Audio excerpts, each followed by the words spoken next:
నమస్తే టీవీ20 న్యూస్ కి స్వాగతం. వార్తల్లో ముందుగా ముఖ్యాంశాలు. రాహుల్ గాంధీకి సుప్రీంకోర్టులో ఊరట.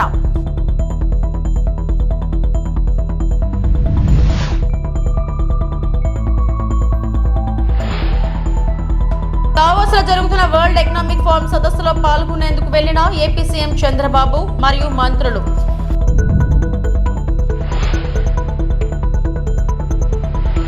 డిప్యూటీ సీఎం పవన్ కళ్యాణ్ ఇంటిపై డ్రోన్ ఎగిరిన విషయంలో సాయంత్రానికి విచారణ కోలికి వస్తుందన్న డీజీపీ ద్వారకా తిరుమలరావు.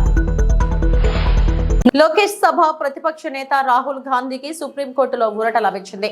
గతంలో ఓ ఎన్నికల ర్యాలీలో కేంద్ర హోంమంత్రి అమిత్ షాపై రాహుల్ అభ్యంతరకర వ్యాఖ్యలు చేశారంటూ దాఖలైన పరువు నష్టం కేసులో ట్రయల్ కోర్టు విచారణపై సుప్రీంకోర్టు స్టే విధించింది. ఈ కేసులో రాహుల్ అభ్యంతరపై స్పందన తెలియజేయాలని జార్ఖండ్ ప్రభుత్వానికి కేసు వేసిన బీజేపీ నాయకుడికి జస్టిస్ విక్రమ్నాథ్, జస్టిస్ సందీప్ మోహతాతో కూడిన ధర్మాసనం నోటీస్ జారీ చేసింది.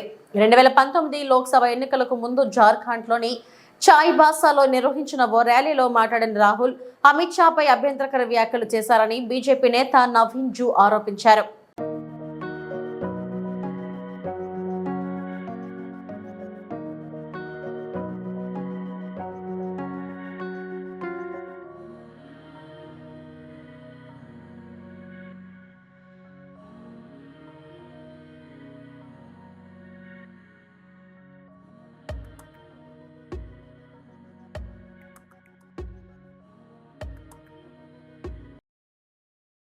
అంతర్జాతీయ వేదిక ద్వారా ఏపీలో పెట్టుబడుల లక్ష్యంగా సీఎం చంద్రబాబు నేతృత్వంలోని బృందం దావోస్ లో పర్యటిస్తుంది. దావోస్ వేదికగా జరిగే ప్రపంచ దేశాల ఆర్థిక సదస్సులో రాష్ట్రానికి పెట్టుబడులు పెట్టేందుకు ఉన్న అవకాశాలను సీఎం వివరించనున్నారు.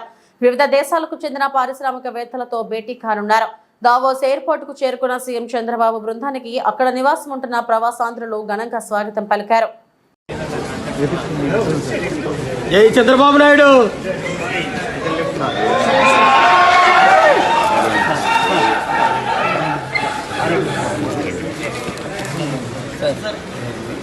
నమస్కారం. Good luck sir. All the best.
దొరల పాలన నుంచి విముక్తి పొంది ప్రజల తెలంగాణగా మారిన రాష్ట్రాన్ని ఉద్యమ పంథాలోని పునర్నిర్మించుకుందామని ముఖ్యమంత్రి రేవంత్ రెడ్డి పిలుపునిచ్చారు.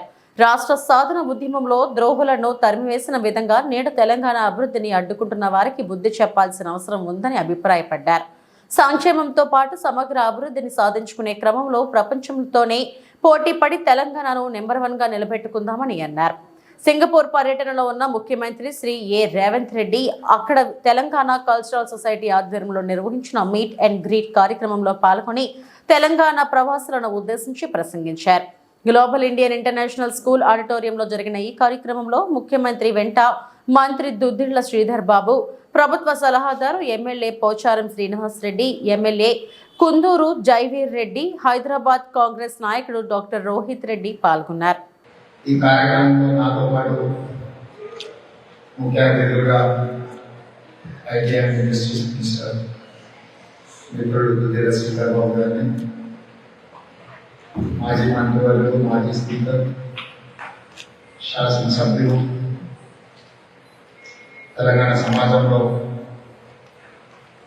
రైతులకు ప్రతీకగా నాటి వాగుల నిర్మాణం నుంచి రైతుల కోసం ఆహార కృషి చేస్తున్న శాసనసభ్యులు పోచారం శ్రీనివాస్ రెడ్డి గారు, అదేవిధంగా నాగార్జున సాగర్ యువ శాసనసభ్యులు జయగిరి గారు, కాంగ్రెస్ పార్టీ హైదరాబాద్ జిల్లా అధ్యక్షులు డాక్టర్ వైఎండి గారు, సింగపూర్ కల్చరల్ సొసైటీకి సంబంధించిన మిత్రులు రమేష్ గారు, మాధవరెడ్డి గారు, మనోహర్ గారు, ఇక్కడికి చేసిన తెలంగాణ కుటుంబ సభ్యులందరికీ కూడా మనస్ఫూర్తిగా నమస్కారాలు.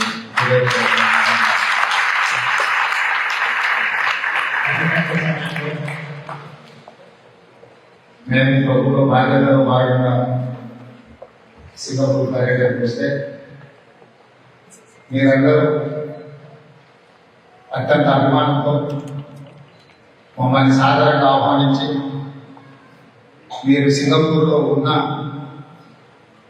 తెలంగాణ పట్ల మీ ప్రేమ తగ్గలేదు, మీ గుండె నిత్యం తెలంగాణ కోసం మేము ప్రతిస్పందిస్తుంది అని చెప్పి ఇంతమంది ఇక్కడికి వచ్చి మా కండగా నిలబడడానికి మనస్ఫూర్తిగా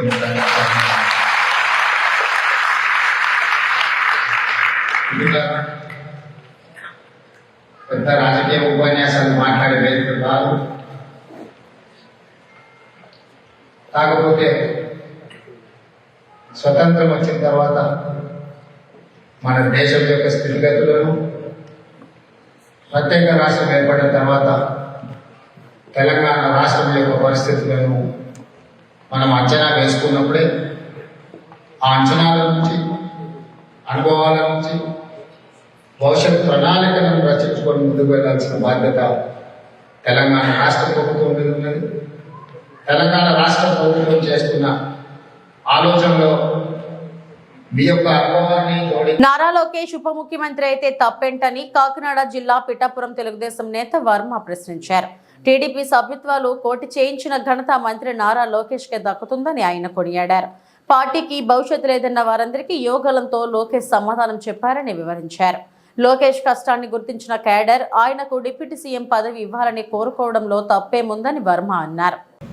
లోకేష్ గారు ఉప ముఖ్యమంత్రి కోరుకున్నారని ప్రశ్నిస్తున్నారు కదా, అడిగితే తప్పేంటి? ఇవాళ పొలిటికల్ రాజకీయ పార్టీలు ఎలా ఉంటాయంటే, నిన్నగాక మొన్న జగన్మోహన్ రెడ్డి ఓడిపోయాడు, సీఎం సీఎం సీఎం అంటున్నారు లేదా? మన దగ్గరికి వచ్చాడు జగన్మోహన్ రెడ్డి ఓడిపోయిన నెలకో 2 నెలలకు వరదలకు. మరి సీఎం సీఎం అనలేదా? రవణపేటలో అక్కడ అనలేదా? అంటే ఆ పార్టీలో ఉన్న కార్యకర్తల యొక్క కోరిక ఎలా ఉంటుందంటే, వెంటనే చంద్రబాబు నాయుడు దింపేసి జగన్మోహన్ రెడ్డి ఎక్కించాలని ఉంటుంది. అంటే ఆ పార్టీలో వాళ్ళ ఇంట్రెస్ట్, వాళ్ళ మనోభావం, వాళ్ళ కసి. అలాగే జనసేన ఉంది, మళ్ళీ కళ్యాణ్ గారు సీఎం కావాలని అడగరు ఆ కార్యకర్తలు. అది కూడా ఎప్పుడు అవ్వాలి అన్నది ఒక ఆలోచనతో ఆ కార్యకర్తలు పనిచేస్తూ ఉంటారు. అలాగే తెలుగుదేశం పార్టీ ప్రతిపక్షంలో ఉన్నాం, చంద్రబాబు నాయుడు సీఎం సీఎం అనేవారు కాదా? లోకేష్ పాదయాత్రలో సీఎం సీఎం అనేవారు కాదా?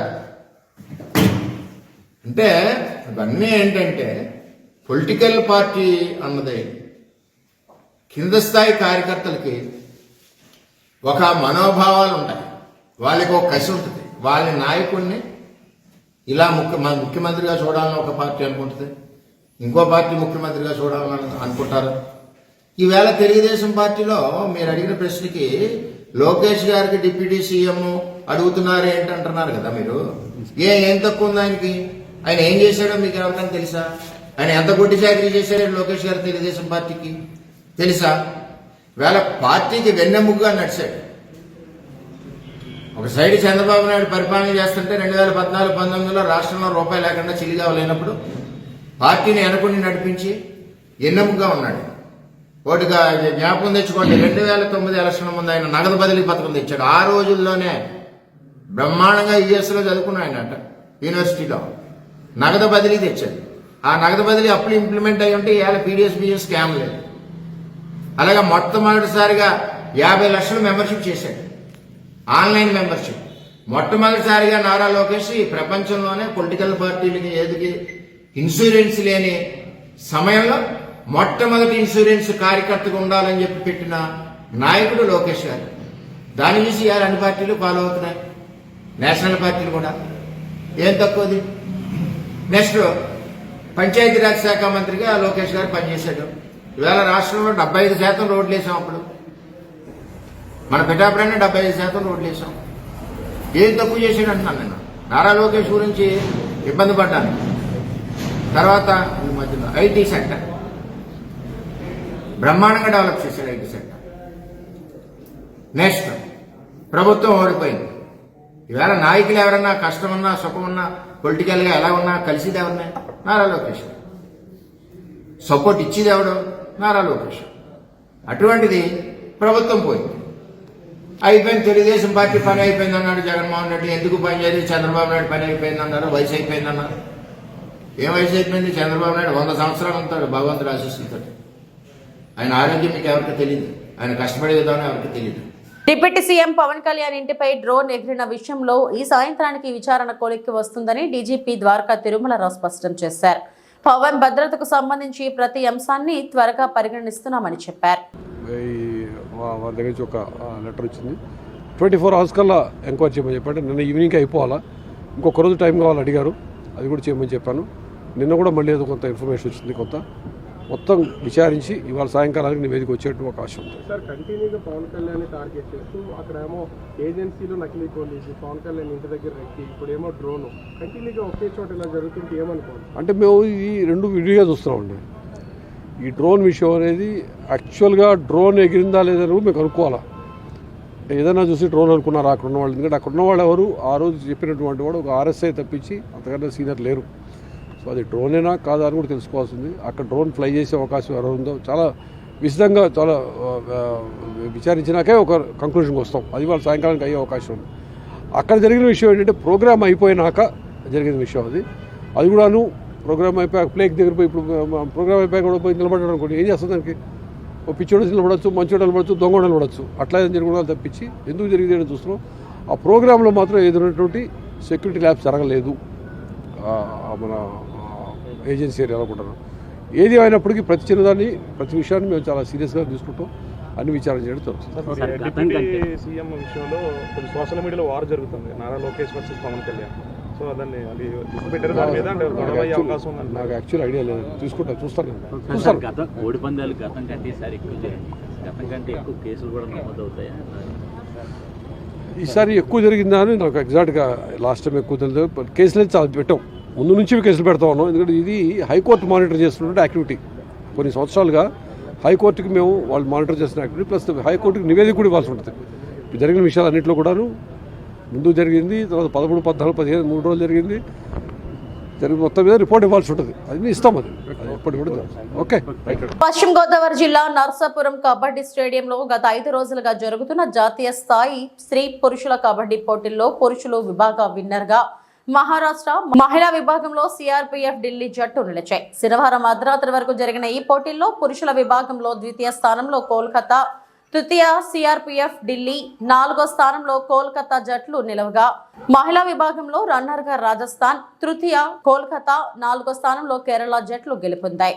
విజేతలకు గోగులమ్మ ఉత్సవ కమిటీ తరపున 7 లక్షల ప్రైజ్ మనీ, షీల్డ్లను జిల్లా కలెక్టర్ నాగరాణి, SP నయీంలు అందించారు. బహుమతి ప్రదానం అనంతరం కలెక్టర్, SPలు మాట్లాడారు. దేశంలో వివిధ రాష్ట్రాల నుంచి విచ్చేసిన ప్లేయర్స్ నా యొక్క హృదయపూర్వక ధన్యవాదాలు.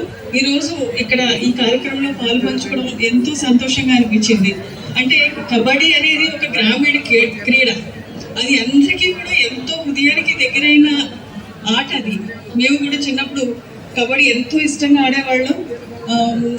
ఈ క్రీడ వల్ల పిల్లలకి శారీరక దృఢత్వం, మానసిక దృఢత్వం వస్తుంది. ఇది చాలా అంటే టీమ్ స్పిరిట్ పెరుగుతుంది. ఒక స్ట్రాటజీ ఎట్లా వేయాలి అనేది జరుగుతుంది. ఈ గేమ్ లాస్ట్ 36 yearsగా ఇక్కడ అప్రహితంగా ఇక్కడ టోర్నమెంట్స్ కండక్ట్ చేస్తున్నారు. అంటే ఆ యొక్క నిర్వాహకుల క్రీడ మీద, ఆటల పట్ల, యువత మీద ఉన్న మక్కువ అర్థమవుతా ఉంది. ఈ విధంగా యువతని ఎంకరేజ్ చేయడం అనేది చాలా గొప్ప విషయం. ముఖ్యంగా సంక్రాంతి టైంలో మానవ హక్కుల పరిరక్షణకే చేసిన కృషికి ఫలితం జై గోపాల్. ప్రముఖ నాస్తికవాది, అంతర్జాతీయ హక్కుల నాయకులు, భారత నాస్తిక సమాజం మరియు సైంటిఫిక్ స్టూడెంట్ ఫెడరేషన్ సంస్థల వ్యవస్థాపకులు డాక్టర్ జయగోపాల్కు వారి మరణానంతరం చెన్నైలోని ద్రవిడ కజంగం పెరియార్ తమిళ్ ఫోరం చే ప్రముఖ సాంఘిక ఉద్యమకారుడు పెరియార్ అవార్డును ఈ నెల 15న ద్రవిడ కజగం నాయకులు డాక్టర్ కె వీరమణి అందించినట్లు భారత నాస్తిక సమాజం నాయకులు టి శ్రీరామూర్తి, వై నూకరాజు మరియు జె రవి విశాఖపట్నంలోని పౌర గ్రంథాలయంలో జరిగిన విలేకరుల సమావేశంలో వెల్లడించారు. ఈ కార్యక్రమానికి విశాఖపట్నం మరియు తెలంగాణలోని వివిధ ప్రాంతాలకు చెందిన భారత నాస్తిక సమాజం, సైంటిఫిక్ స్టూడెంట్ ఫెడరేషన్ కార్యకర్తలు, నాయకులు హాజరయ్యారు. 1972లో డాక్టర్ జయగోపాల్ చే స్థాపించబడ్డ భారత నాస్తిక సమాజం దేశంలోని 8 రాష్ట్రాలలో విరివిగా మూఢనమ్మకాల నిర్మూలనకై, హక్కుల సాధనకై విరివిగా కృషి చేసిందని, దేశంలోని దళితులపై, స్త్రీలపై జరుగుతున్న దాడులకు వ్యతిరేకంగా మానవ హక్కుల పరిరక్షణకై చేసిన కృషికి గుర్తింపుగా ప్రతిష్టాత్మక పెరియార్ అవార్డును అందించడం జరిగిందని వారు అన్నారు. అవార్డు ఇవ్వడం ద్వారా భారత నాస్తిక సమాజం యొక్క బాధ్యతను మరింతగా ప్రోత్సహించిందని, ఆ స్ఫూర్తితో ప్రేరణతో రాష్ట్రంలోని వివిధ ప్రాంతాలలో మూఢనమ్మకాల పేరుతో జరుగుతున్న అన్యాయాలను, ఆకృత్యాలను నిరోధించడానికి, ప్రజలలో శాస్త్రీయ భావనను కల్పించడానికి పాటుపడుతుందని అన్నారు. నా పేరు జె రవి, భారత నాస్తిక సమాజం కేంద్ర కమిటీ సభ్యుడు. గట్టిగా లేదు, ఇది ఉంది, స్పేర్ ఉంది కదా.